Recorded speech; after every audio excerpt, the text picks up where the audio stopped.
I get asked a lot about how to discipline kids with ADHD and what consequences actually work. Parents see the meltdowns, the defiance, the struggles with focus, and sometimes feel lost. Parenting kids with ADHD can feel like an everyday battle where we're constantly wondering if we're doing the right thing. So much so that there is an overwhelming number of opinions out there. We're bombarded with advice, some of it helpful, much of it confusing, and some of it downright harmful. Now, listen, this isn't a video where I'm going to just tell you to never use consequences or to let them learn the hard way. I want to approach things a little differently because consequences and punishment really deserve a sensitive and nuanced discussion in order to figure out what's best for your child. And asking what consequences actually work for kids with ADHD is incomplete. Because the better question really is, how do I deal with the misbehavior when kids have ADHD? So I'm going to answer that by breaking down the 3 least helpful ideas about consequences and misbehavior, and more importantly, the top 3 strategies that are actually helpful. Because how you respond to misbehavior not only affects your child's current behavior, but also their future well-being and the quality of the relationship with you. And if this is the first time you're seeing one of my videos, I'm Dr. Jacque, and I've helped hundreds of families deal with ADHD and anxiety. I make videos to help more parents get access to the support they need. So I hope you can tap the like button below. It'll help spread this video to more parents who need to see it. Now, let's talk about consequences. And I feel like it's a term that can sometimes be confusing. So what I mean by a consequence is something that you do or that automatically occurs following a behavior that's intended to reduce that behavior or make it stop. You'll understand why this definition is important a little later. In behavioral science, this is actually called a punishment.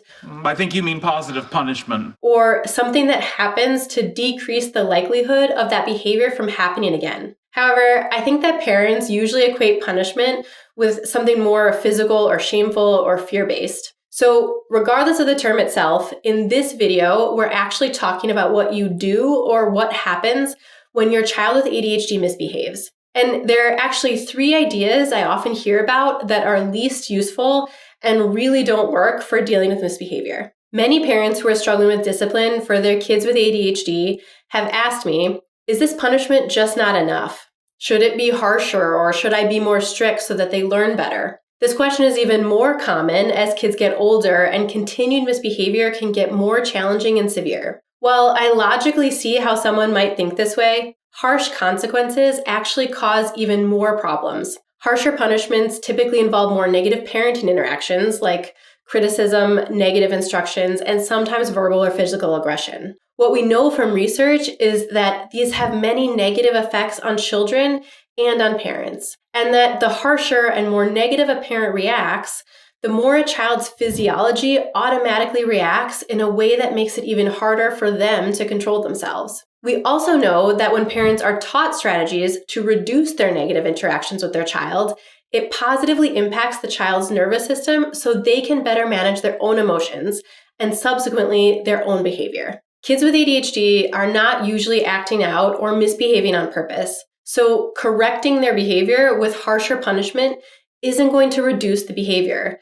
It just ends up making them feel more guilty for things they couldn't control in the first place or that they genuinely have a harder time controlling. And that guilt often turns into more emotional outbursts and problem behaviors. Kids with ADHD also tend to zero in only on the consequence itself. Their emotional reactivity is high, and so they zero in on the thing that got them there, the harsh consequence. And then they miss the opportunity to learn and connect their previous behavior to that consequence. So there isn't any learning that happens. So the first idea that doesn't work for most kids, and especially for kids with ADHD, is that they need harsher punishments to learn better behavior. So would just a natural consequence work then? Like if a child doesn't do their homework, they might get a bad grade. Or if they don't take a shower, they might stink. This may not play out like you'd imagine though. Kids with ADHD have problems with impulsivity, where they might act without considering potential consequences. And when you also have problems with working memory, like kids with ADHD often do,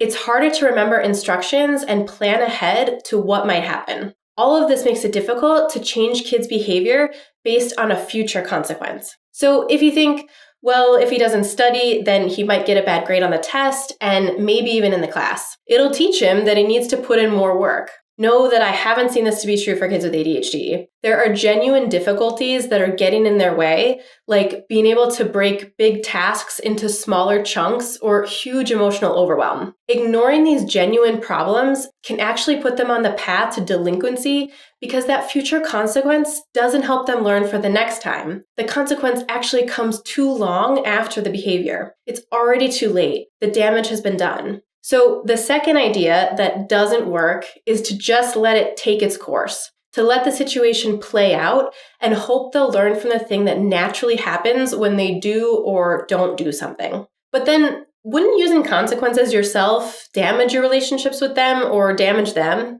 I know a lot of parents are genuinely concerned about how consequences and punishment affect how their child feels about them and about themselves. And I do like that parents are thinking about this. They want to do right by their kids and their relationship. But is there any validity to these parents' fears? Research has shown that things like corporal punishment and excessive yelling can damage your relationship and negatively impact kids' emotions and self-esteem. So you should definitely avoid those. But what about consequences like timeouts or losing a privilege? What I've seen happen online is that conclusions that are made from one specific scenario, like with corporal punishment, for example, get extended to other situations where we don't have the same evidence. I actually have not found any research showing that teaching consequences like losing a privilege or timeout are damaging to the parent-child relationship or to the child themselves. If you're aware of scientific research that says otherwise, please put the title of the article in the comments so I can take a look.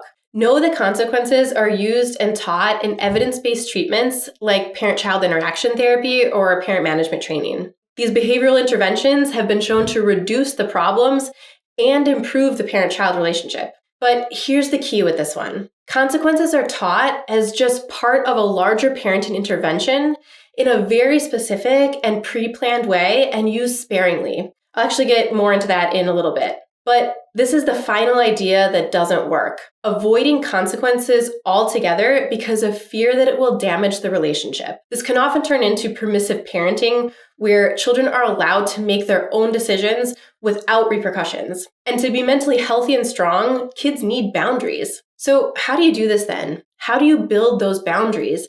And how do you use consequences better in a way that deals with misbehavior and works for ADHD brains? There are 3 key strategies that are far more effective than traditional punishment, and 3 practical types of consequences you can use that I'll tell you about after I introduce those strategies. I actually already introduced the first strategy just moments ago when I mentioned the evidence-based treatments. Before you even get to giving a consequence, know that there are a lot of strategies to help your child with their behavior and to teach them right from wrong. And research has shown that positive reinforcement strategies like praise and rewards and encouragement are more effective than punishment in changing behavior. In all of my clinical work with ADHD families, the first thing they always say helped them the most wasn't learning and using specific consequences. It was how to positively influence their child's behavior instead. Consequences are intended to stop or reduce a behavior. They don't help a child learn skills to handle that problem or negative emotion in the future,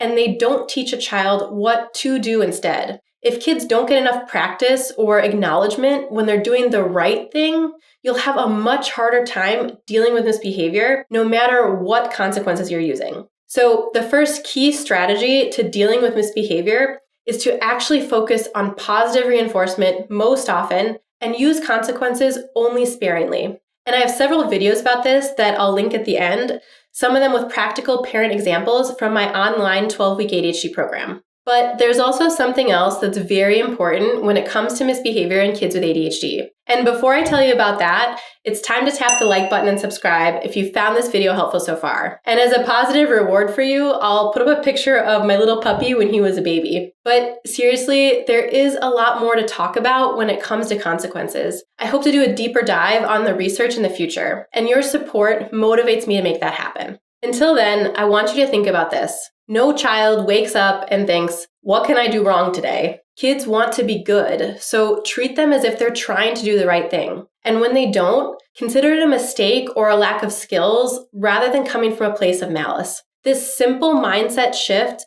will give you more empathy and help you better problem solve how to approach more negative behaviors. Put yourself in your child's position. What's going on from their perspective? What got in the way of them making the right choice or behaving more appropriately? Address that instead of doling out a punishment for a poor behavior choice. Connect with them about what's happening or how they're probably feeling before you do anything else. Connection and validation turn down the volume on emotions, especially shame. You need to bring down the emotional intensity kids are feeling so that they have a chance to learn a different way. What this second strategy means is that instead of immediately jumping to punishment for every misbehavior, focus on understanding why your child misbehaved. The key idea here is to address the underlying cause of the behavior. And you start doing that by approaching your child with empathy and understanding. So, when might a consequence actually be appropriate to help deal with misbehavior? By now, I hope you've gotten the idea that consequences should be your last resort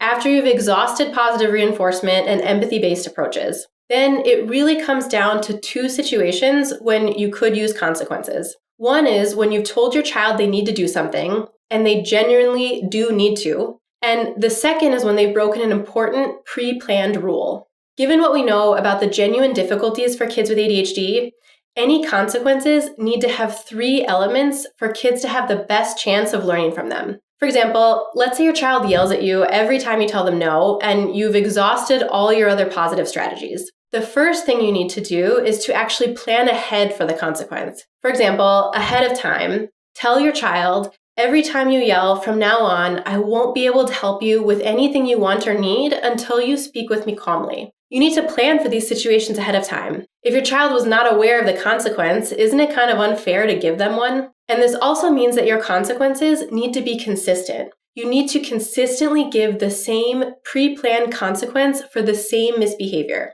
And then finally, you also need to make sure your consequences are immediate. Remember what I said before about consequences that may happen in the future? For kids with ADHD, pre-planned consequences that have an immediate effect and are used consistently work best. And this is the last idea that does work. Consequences should be pre-planned, immediate, and consistent. But what kind of consequences can you plan for then? You learned about some consequences that aren't effective, but what does work for kids with ADHD? Sometimes there are natural consequences that can happen immediately and are a direct result of the child's actions, but those can be harder to plan for or do consistently. So many times a logical consequence may make sense. Like if you ride your bike without a helmet, you won't be able to ride it for a day. But sometimes these logical consequences aren't feasible or don't exist. When that's the case, remove a privilege that your child has for a specific amount of time. Ideally, this privilege is something that can be repeated throughout the day in case you need to use it multiple times. It might be the privilege of certain toys or devices or certain activities, or even transportation to those activities. There are lots of possibilities here. Choose something that makes sense for your child and family. And sometimes for younger kids, the consequence can just be, I will help you do it, or I will do it for you. Like, take a look at this example from my 12-week program where this parent did that really well. The parent said, I can't let you hurt the puppy. Move your hands away from it. And then the parent said, if you don't move your hands away from the puppy, I will do it for you.